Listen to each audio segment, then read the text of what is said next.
Okay, welcome to day 27.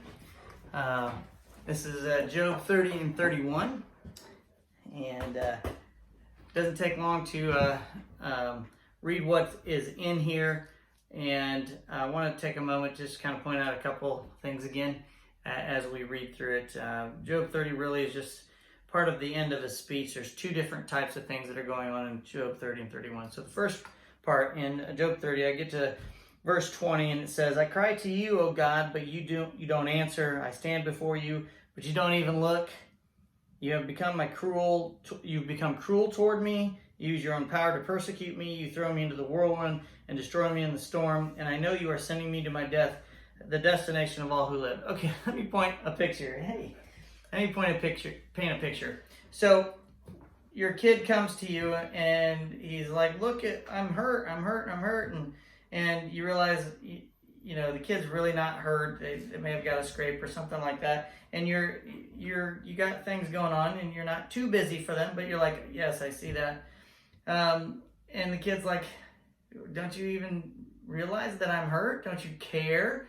Look, I've done nothing wrong here. But I'm hurt, and you're leaving me. You won't even talk to me. You won't address what's going on." This is Job talking to God, saying, "Look, I'm hurt, and you don't even care. Fine, I guess you're just gonna kill me anyway. You're powerful." I mean, it's almost like a little kid talking.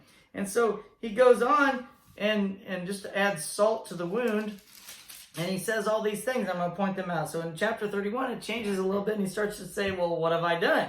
He says, Look how good I really am," is what he's saying here. "I made a covenant with my eyes not to look with lust at a young woman." Well, you dope. That's what everybody's supposed to do.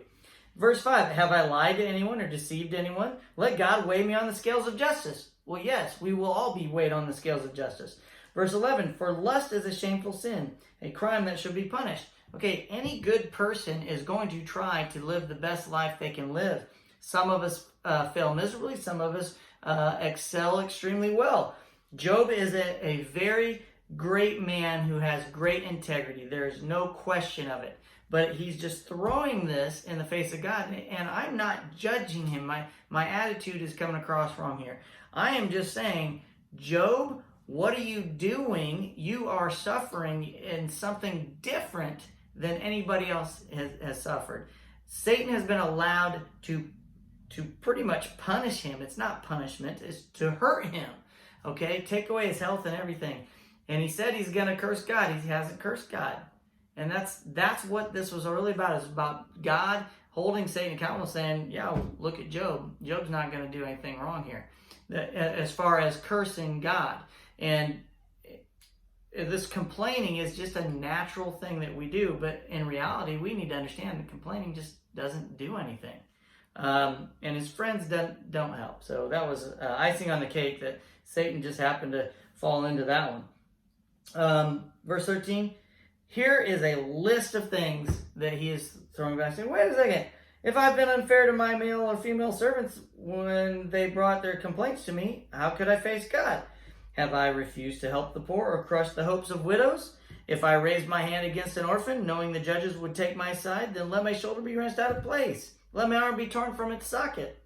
Have I put my trust in money or felt secure because of my gold? Have I looked at the sun shining in the skies and longed for it and worshipped it? Have I rejoiced when disaster struck my enemies or become excited when harm came their way? Have I tried to hide my sins like other people do, concealing my guilt in my heart? If only someone would listen to me. Look, I will sign my name to my defense. Let the Almighty answer me. Let my accuser write out the charges against me." So this is extremely dangerous for Job to do here. He's saying, "You're not listening to me, dude. And look at all these wonderful things I do." Wait a minute. You mean, look at all the things that we're supposed to be doing on a normal basis. We're supposed to be doing good things. This is the standard. We're supposed to take care of the poor. We're supposed to do the right thing. We're not supposed to ignore orphans. We're not supposed to ignore poor people. We're not supposed to ignore people who are suffering. We're not supposed to do that. That is the standard. And what Job has done here is he said, "I've done the standard." Oops. That's right. You've done the standard with one thing. Satan has targeted him. And that's the only thing here that lets us have some sympathy towards Job. Is like we see his suffering, we feel his suffering, But what he's done here is kind of said, I've done the standard. Shouldn't I be exempt? No. And that's the key point between all of this. We are not exempt from suffering, and we need to accept that. We could lose our children at any point in time. We could lose our parents at any point in time. We could lose our spouses at any point in time. And there's nothing that says you can't feel bad about those things. But to sit there and point the finger at God and say, what are you doing? I did the standard. Well, really, did we meet the standard? And even if we did, it's just the standard. And that's a main point we really need to take from this. We're really getting close to God's response to Job. Just in case you didn't know, there is a response that God is going to give to Job. But first, we get a young man, a friend of Job's, that is going to end up saying a lot of crazy things to him. So that's in the next couple days. So I'll see you tomorrow.